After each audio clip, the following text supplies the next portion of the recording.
வணக்கம் சொந்தங்களே, அன்னைஸ் கிச்சனிலிருந்து உங்கள் அம்மா சசிரேகா சுந்தர். இன்றைக்கி நம்ம கிச்சனில் பார்த்தீங்கன்னாக்கா சேமியா வச்சு தான் ஒரு கேசரி செஞ்சு காட்ட போகிறேன். இன்றைக்கி பார்த்தீங்கன்னா ஆடி 4ஆம் வெள்ளி, அதனால் ஒரு ஸ்வீட் செய்ய போகிறேன். அதுக்கு என்னென்ன பொருள் வச்சுருக்கேன்னு பார்க்கலாம் வாங்க. 1 கப் அளவுக்கு சேமியா எடுத்து வச்சுருக்கேன்.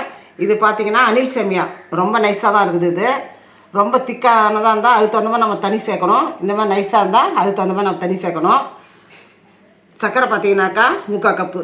உங்களுக்கு ஸ்வீட் அதிகம் சாப்பிட்றவங்களா இருந்தால் 1க்கு 1 கூட நீங்கள் சேர்த்துக்கோங்க. எங்களுக்கு 1க்கு 3/4 போதும். தேவையான அளவுக்கு நெய், 1 டேபிள் ஸ்பூன் அளவுக்கு முந்திரி பருப்பு எடுத்து வச்சுருக்கேன். கொஞ்சமாக கேசரி பவுட்ரு. எப்போ செய்யுதுன்னு பார்க்கலாம் வாங்க. அடுப்பத்தை வச்சாச்சு. அதுக்கு மேலே நம்ம ஒரு பாத்திரம் வச்சுட்டோம். நம்ம கொஞ்சமாக நெய் ஊற்றிக்கணும். இந்த சேமியா பார்த்திங்கன்னா வறுத்து எடுக்கிறதுக்கு ஏற்கனவே வறுத்த சேமியா தான் அது. இருந்தாலும் நெய்யில் ஒரு 2 நிமிஷம் நம்ம பற்றி எடுத்தோன்னாக்கா டேஸ்ட்டு சூப்பராக இருக்கும். பார்த்திங்கன்னா இந்த கேசரி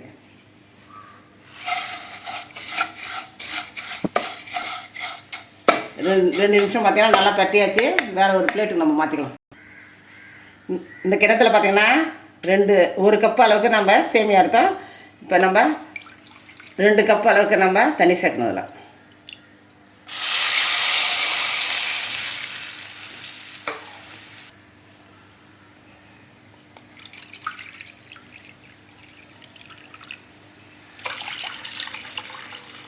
ஒன்றுக்கு 2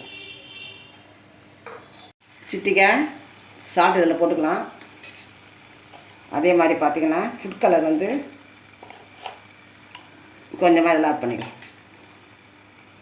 அப்போ தான் நல்லா கரையும். பார்த்திங்கனாக்கா கொதிக்க தண்ணியில் நம்ம போடும்போது தான் எல்லாம் நல்லா கரைஞ்சி ஈவனாகும்.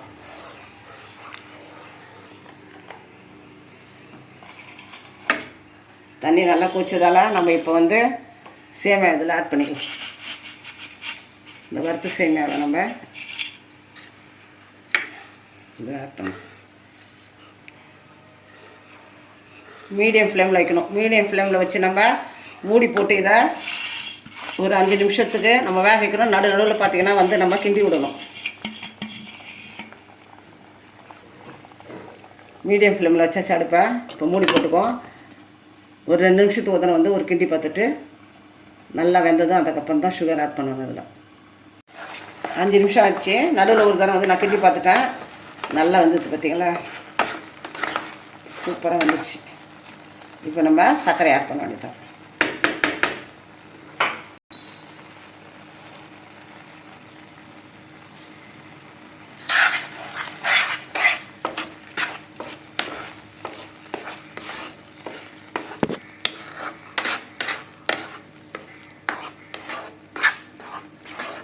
சர்க்கரை நல்லா கரையிற வரைக்கும் நம்ம ஒரு 2-3 நிமிஷத்துக்கு நல்லா கிண்டி விட வேண்டியதான். இதை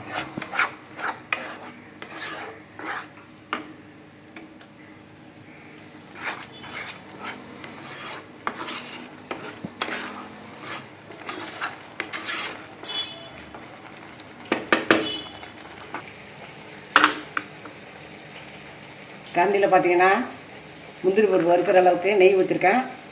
இந்த முந்திரி பருப்பு இதில் ஆட் பண்ணிக்கிறேன்.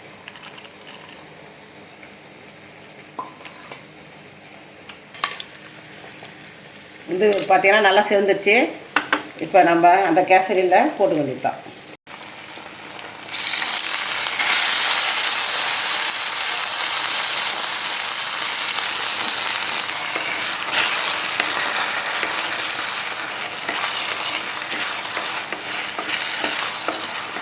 சர்க்கரைலாம் நல்லா கரைஞ்சிடுச்சு. இதை பார்த்திங்கன்னா முந்திரி வறுத்து போட்டாச்சு. இன்னும் கொஞ்சம் நெய் வேணால் ஆட் பண்ணிக்கலாம்.